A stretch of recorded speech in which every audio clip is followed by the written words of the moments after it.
এলো মাহে রমজান, এলো রমজান, আল্লাহ তাআলার যে করুণা মহান, আল্লাহ তাআলার যে করুণা মহান। এলো মাহে রমজান, এলো রমজান। আসসালামু আলাইকুম ওয়া রাহমাতুল্লাহি ওয়া বারাকাতুহু। ইন্নাল হামদালিল্লাহ নাহমাদুহু ওয়া নুসাল্লি আলা রাসূলিহিল কারীম। সুপ্রিয় দর্শক, সবাইকে স্বাগত জানাচ্ছি মাহে রমাদানের এই দিনে নেক্সাস টেলিভিশনের পর্দায়। দেখছেন মাদানী হজ ট্রাভেলস অ্যান্ড ট্যুরস নিবেদিত এলো মাহে রমজান, সহযোগিতায় ইরশাদুল উম্মাহ আল ইসলামিয়া, ঢাকা। আজকে নির্দিষ্ট একটি বিষয় নিয়ে আলোচনা করব, আর তা হলো পবিত্র মাহে রমাদানে জামাতের গুরুত্ব। আমরা সবসময় জামাতের সাথে নামাজ পড়ি, নামাজের ক্ষেত্রে জামাত শর্ত। তো এই জামাতের গুরুত্ব রমজানে কতটুকু, এটি নিয়ে আলোচনা শুনব শাইখের কাছ থেকে ইনশাআল্লাহ তাআলা। আজকে কে আছেন আমাদের সাথে, চলুন দেখি। আসসালামু আলাইকুম রহমতুল্লাহ। ওয়ালাইকুম আসসালাম রহমতুল্লাহি ওয়া বারাকাতুহু। শেখ হাবিবুল্লাহ সিরাজি হাফিজাহুল্লাহ, আপনাকে অনেক শুকরিয়া জানাচ্ছি। জি, আপনাকে আজকে আমরা দর্শকদেরকে যেটা বললাম যে নামাজ তো আমরা জামাতের সাথে পড়ি, অনেক সময় হয়তো ব্যস্ততার কারণে অনেকেরই পড়া হয় না। তো এই পবিত্র রমজানুল মুবারকে আসলে জামাতের কতটা গুরুত্ব আমাদের দেওয়া উচিত?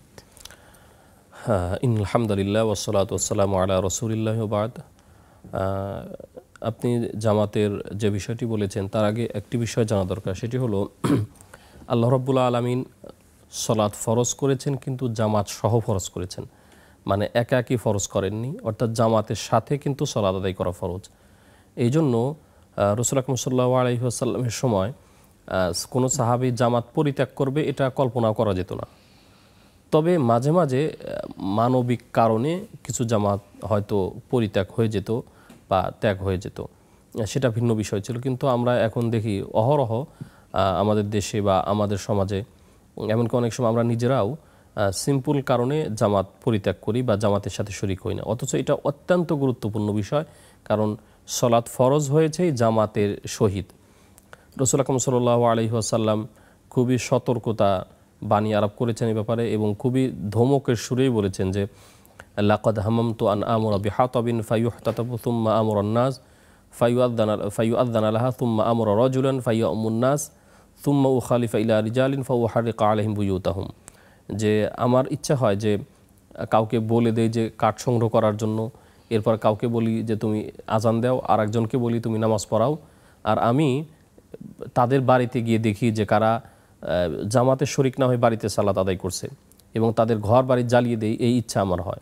এই হাদিসের পরেই কিন্তু রাসূল সাল্লাল্লাহু আলাইহি ওয়াসাল্লাম বলছেন যে তারা যদি জানতো যে জামাতে নামাজ পড়লে ছাগলের দুটি খুর পাওয়া যাবে, খুবই মোটা খুর পাওয়া যাবে, তাহলে আতাও হুমা, তাহলে অবশ্যই কিন্তু তারা সলাতে হাজির হয়ে যেত। বিশেষ করে আমাদের দেশে এশার সালাত এবং ফজর সালাত বেশি হয়, যেহেতু রাতের সময় হয়ে যায়, ঘুমের একটাই, আর ফজরের সময় তো তখন ঘুম থেকে উঠতে হয়। এই জন্য এই দুটি সালাত সবচেয়ে কঠিন।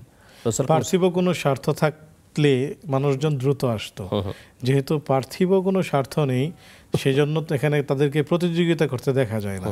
বিষয়টি এমনই নবী সাল্লাল্লাহু আলাইহি ওয়াসাল্লাম বোঝাতে চেয়েছেন। জি জি। তো যেহেতু দুটি সলাতের কথা বলছিলাম, এশা এবং ফজর, এই দুটি সলাতে সাধারণত উপস্থিত হয় কঠিন। এই জন্য তো রাসূল আকরাম সাল্লাল্লাহু আলাইহি ওয়াসাল্লাম বলছেন লাইসা সলাতুন আফকালু আলাল মুনাফিকি মিন সলাতিল ফাজরি ওয়া সলাতুল ইশা ওয়া লা ইয়ালামুনা মা ফীহিমা লা আতাহুমা হাবওয়া। যে মুনাফিকদের উপর সবচেয়ে কঠিন সলাত হচ্ছে এশা এবং ফজর। তারা যদি জানতো যে এই সলাতে কি পরিমাণ সওয়াব রয়েছে, কি পরিমাণ মর্যাদা ফজিলত রয়েছে, লা আতাহুমা হাবওয়া, তাহলে তারা হামাগুড়ি দিয়ে হলেও এই সলাতের জামাতে উপস্থিত হতো। এটি হলো মূল কথা। আমরা তো এটাও জানি, এটাও খুবই প্রসিদ্ধ হাদিস যে সলাতুল জামাতি তাফতুল সলাতুল ফাজর বি 27 দারাজা ওয়া ফি রিওয়ায়াতিন বি 25 দারাজা। যে একই সালাত আদায় করাচ্ছে জামাতের সাথে আদায় করলে, দুটি রিওয়ায়াতে এসেছে যে কোনো রিওয়ায়াতে এসেছে 25 গুণ, কোনো রিওয়ায়াতে 27 গুণের কথা এসেছে। তার মানে জামাতে সলাত আদায় করা শুধু অত্যাবশ্যক কিনা, মানে আবশ্যক কিনা, বরং এটা একটা ফজিলতের বিষয়। এটা এত বেশি ফজিলত, রাসূল আকরাম সাল্লাল্লাহু আলাইহি ওয়াসাল্লাম স্বাভাবিকভাবে কাউকে জামাত পরিত্যাগ করতে আদেশ দেননি, অথচ তার মানবিক ওজর ছিল, মানে সে সালাত পরিত্যাগ করার মতো যৌক্তিক কারণ ছিল, এরপরও রাসূল আকরাম সাল্লাল্লাহু আলাইহি ওয়াসাল্লাম কিন্তু তাকে সালাত পরিত্যাগ করার অনুমতি দেননি। একটি হাদিস যদি আমি আপনার মাধ্যমে পেশ করি, দর্শকদের সামনে জানি, সেটি হলো এক সাহাবী বললেন যে হাদিসটা এরকম যে আতান নবী সাল্লাল্লাহু আলাইহি ওয়াসাল্লাম রাজুলুন আ'মা, যে এক অন্ধ ব্যক্তি রাসূলের কাছে এসে বললেন যে হে আল্লাহ রাসূল, লাইসা লি কায়দুন ইয়াকুদুন ইলাল মাসজিদ, যে আমি তো অন্ধ কিন্তু আমাকে মসজিদ পর্যন্ত নিয়ে যাবে এমন কোনো লোক নাই। ফাসাআলা রাসূলুল্লাহ সাল্লাল্লাহু আলাইহি ওয়াসাল্লাম আইয়ুরাখাসা লাহু, সে রাসূল সাল্লাল্লাহু আলাইহি ওয়াসাল্লামের কাছে রুখসত চাইলেন যে সে জামাতে শরীক না হয়ে সে বাসাতে সালাত আদায় করবে। ফারাখাসা লাহু, রাসূল সাল্লাল্লাহু আলাইহি ওয়াসাল্লাম মানবিকতার কারণে তাকে এই অনুমতিটা দিলেন।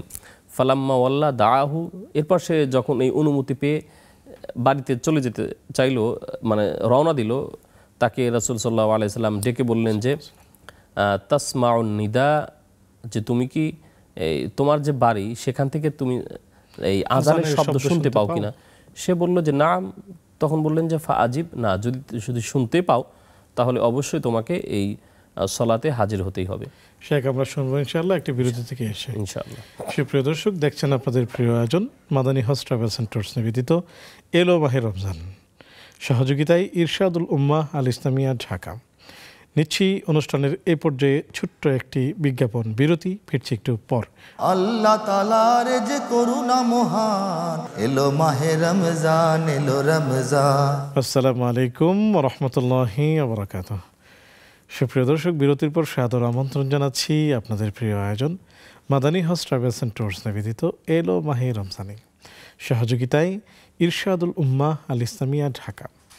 আলোচনা শুনছিলাম পবিত্র মাহে রমাদানের জামাতের গুরুত্ব। আসলে নামাজ আল্লাহ রাব্বুল আলামিন ফরজ করে দিয়েছেন জামাতের সাথে। শুরুর দিকে নবীজি সাল্লাল্লাহু আলাইহি ওয়াসাল্লাম মেরাজ থেকে এলেন এবং জিবরাইল আমিন এসে একসাথে জামাতের সাথে নামাজ পড়তেন। তো নবীজি সাল্লাল্লাহু আলাইহি ওয়াসাল্লামকে প্রতিটি নামাজের প্রথম সময় এবং শেষ সময় দুদিন এসেছেন। প্রথম সময়ে নামাজ পড়ে দেখিয়েছেন, আবার শেষ সময়ে নামাজ পড়ে দেখিয়েছেন। তো এই জামাতের সাথে নামাজ পড়ার গুরুত্ব এই হাদিস থেকেও প্রতীয়মান হয়। চলুন আমরা শাইখের কাছে যাচ্ছি। শাইখ বলছিলেন জামাতের সাথে নামাজ। জি, বিরতির আগে আমি এক অন্ধ ব্যক্তির ঘটনা হাদিসের মাধ্যমে বললাম। আর একজন অন্ধ ব্যক্তি আমাদের খুবই পরিচিত, সকলের কাছে পরিচিত সাহাবী আব্দুল্লাহ বিন উম্মে মাকতুম, যিনি অন্ধ সাহাবী ছিলেন এবং রাসূল সাল্লাল্লাহু আলাইহি ওয়াসাল্লাম মক্কা থেকে কোথাও গেলে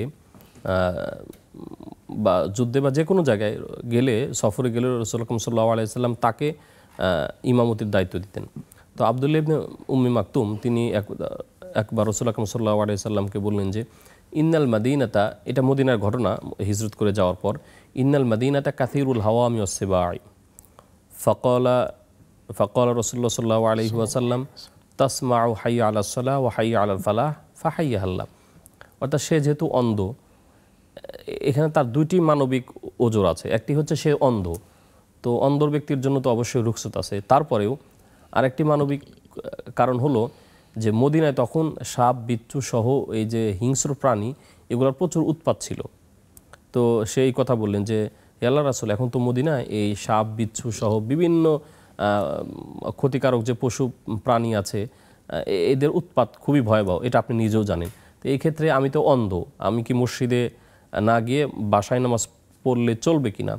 রাসূল আকরাম সাল্লাল্লাহু আলাইহি ওয়াসাল্লাম বললেন, তুমি যদি হাইয়া আলাস সালাহ হাইয়া আলাল ফালাহ এটা শুনতে পাও বাসা থেকে, ফাহাইয়া হাল্লা, তাহলে অবশ্যই তোমাকে সাড়া দিতে হবে। তো এখন তো রমাদান মাসে তারাবি চলছে, আমরা অনেকেই 8 রাকাত তারাবি পরে বের হয়ে যায়, 4 রাকাত পরে বের হয়ে যায়, 10 রাকাত 12 রাকাত পরে বের হয়ে যায়। অথচ কোনো ব্যক্তি যদি ইমাম যত রাকাত পড়ে ইমামের সাথে যদি সে সালাত আদায় করে জামাতের সাথে এবং পুরাই যদি আদায় করে, তাহলে কিন্তু সে অর্ধরাত পর্যন্ত সালাত আদায় করার সওয়াব পাবে। হাদিসে এসেছে মান সাল্লাল ইশা ফি জামাআতিন ফাকান্নামা সাল্লা নিসফাল লাইলি ওমান সাল্লা সুবহা ফি জামাআতিন ফাকান্নামা সাল্লাল লাইলা কুল্লাহ। কোনো ব্যক্তি এশার সালাত জামাতের সাথে এবং ইমামের সাথে আদায় করলে সে অর্ধরাত পর্যন্ত সালাত আদায় করার সওয়াব পাবেন। আবার কোনো ব্যক্তিও যদি এশাও পড়েছে আবার ফজরও পড়েছে জামাতের সাথে, তাহলে সে সারা রাত নামাজ আদায় করা সে সওয়াব পাবে। এটি হচ্ছে মানে সলাতের অনেক বড় গুরুত্ব।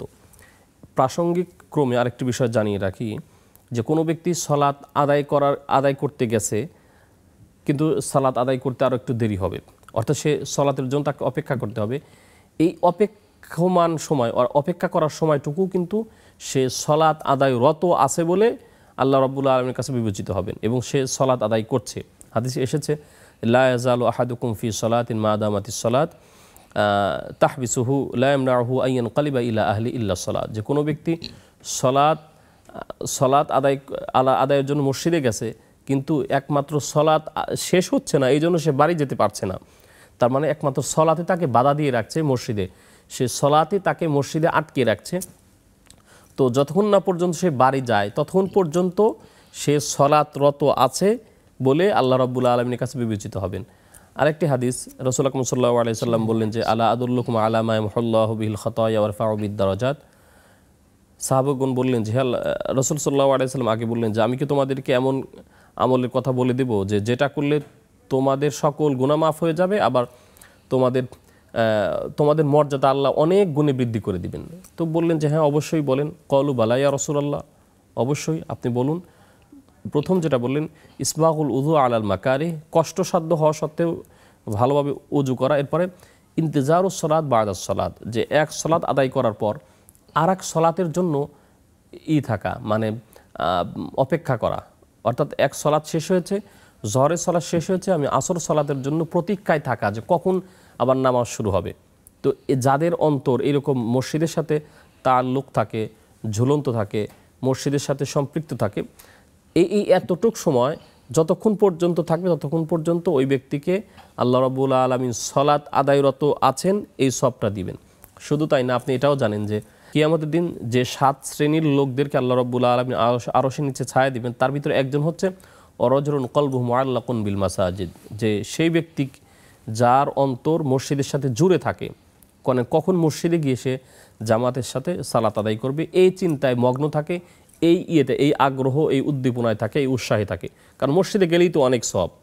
এমনকি কোনো ব্যক্তি বাড়ি থেকে মসজিদ পর্যন্ত যে হেঁটে যায়, এই সময়টাকেও কিন্তু রাসূল আকরাম সাল্লাল্লাহু আলাইহি ওয়াসাল্লাম বলছেন ওয়া কাসরাতুল খুতা ইলাল মাসজিদি সাদাকা, যে বাড়ি থেকে মসজিদ যাওয়া পর্যন্ত যে সময়, এতটুকু সময় কিন্তু মানে সে সওয়াবের ভিতরেই আছে এবং সে এটাও কিন্তু সাদাকার অন্তর্ভুক্ত, মানে আল্লাহর রাস্তায় দান করলে যে পরিমাণ সওয়াব সেটার কিন্তু অন্তর্ভুক্ত। এই জন্য যদি আমরা আলোচনা শুনবো ইনশাআল্লাহ একটি বিরতি থেকে এসে তারপর ইনশাআল্লাহ।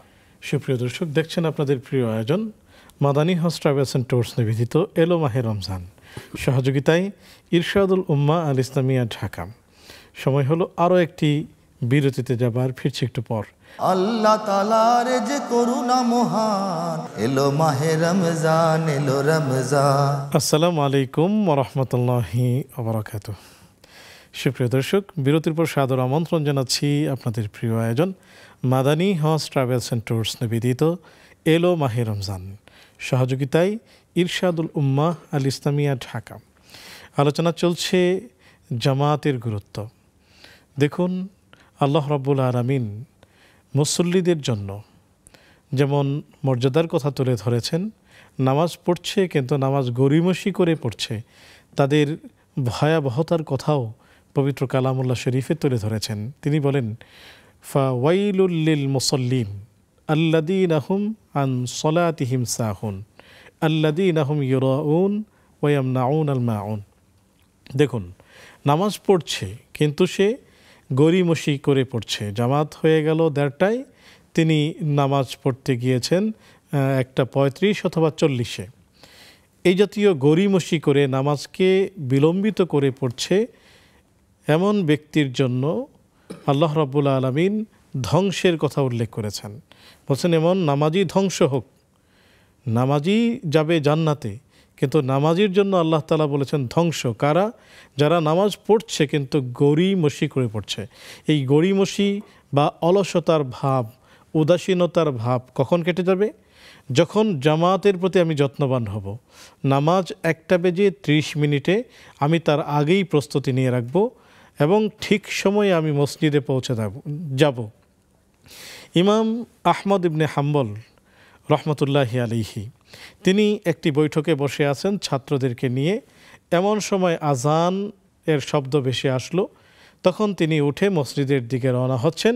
এমন সময় এক ছাত্র উল্টো দিকে রওনা হয়েছে।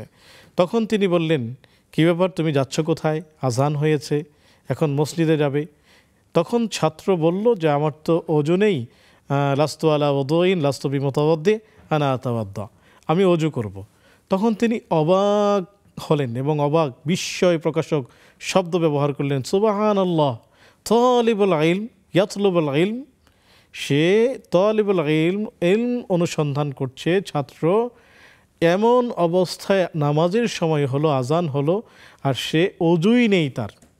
এমনটি হওয়া উচিত ছিল না, বরং তালিবুল ইলম সে এমন অবস্থায় থাকবে যে সব সময় তার অজু থাকবে। আজান হবে, আজানের আগেই তার অজু থাকবে। আজান হবে, সে সরাসরি মসজিদে যাবে এবং আল্লাহ তাআলার সামনে গিয়ে দাঁড়াবে।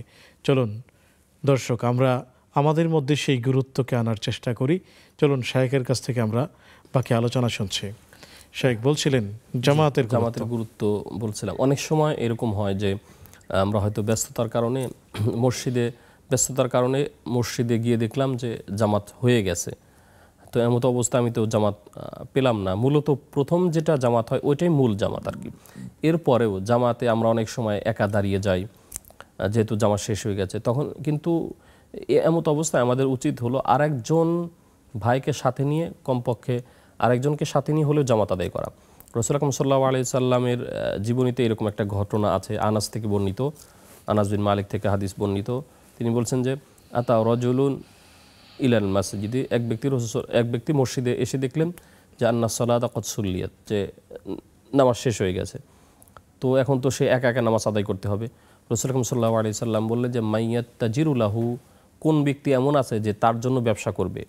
অর্থাৎ কোনো ব্যক্তি যদি তার সাথে দাঁড়িয়ে জামাতে নামাজ আদায় করে তাহলে তো সেটা তার জন্য ব্যবসাই হলো আর কি, আখিরাতের ব্যবসা। তখন এক ব্যক্তি সে ওই লোকের সাথে দাঁড়িয়ে গিয়ে আবার সালাত আদায় করলো। তো তার কি হলো, ওই ব্যক্তি যিনি পরে আসলেন তার জন্য জামাতে সালাত আদায় হয়ে গেল, আর যে ব্যক্তি দুইবার আদায় করলেন তার জন্য এটা নফল বা সুন্নাহ হিসাবে গণ্য হলো। তো আমরা এই পদ্ধতি, রাসূল সাল্লাল্লাহু আলাইহি সাল্লামের এই প্রক্রিয়া, এই পদ্ধতি, এই কৌশল কিন্তু অবলম্বন করতে পারি যে যদি কোথাও গিয়ে দেখি যে সালাত হয়ে গেছে তাহলে আমরা এক ভাইকে রিকোয়েস্ট করলাম, অথবা এমন অনেকেও থাকতে পারেন যারা আমার মতোই যে সালাত আদায় করেন নাই, তো তাদেরকে একত্রিত করে একসাথে আমরা সালাত আদায় করি, অথবা সালাত আদায় করেছেন তাদেরকে একটু রিকোয়েস্ট করে যে ভাই একটু আমার সাথে সালাত আদায় করেন, করেও কিন্তু এভাবে কিন্তু জামাতের সাথে সালাত আদায় করা যায়।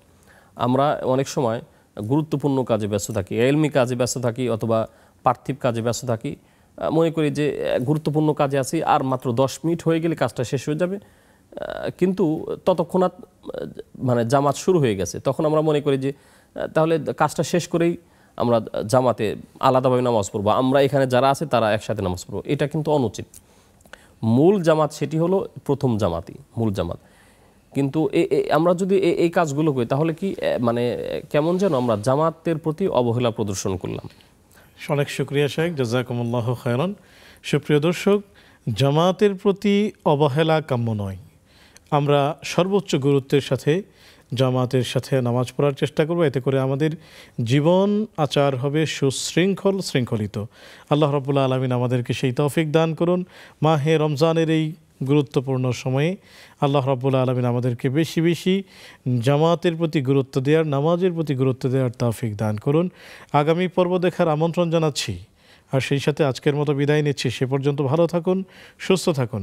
আসসালামু আলাইকুম ওয়া রাহমাতুল্লাহি ওয়া বারাকাতুহু। এলো মাহে রমজান, এলো রমজান, আল্লাহ তাআলার যে করুণা মহান, আল্লাহ তাআলার যে করুণা মহান। এলো মাহে রমজান, এলো রমজান, আল্লাহ তাআলার যে করুণা মহান, আল্লাহ তাআলার যে করুণা মহান। এলো মাহে রমজান, এলো রমজান।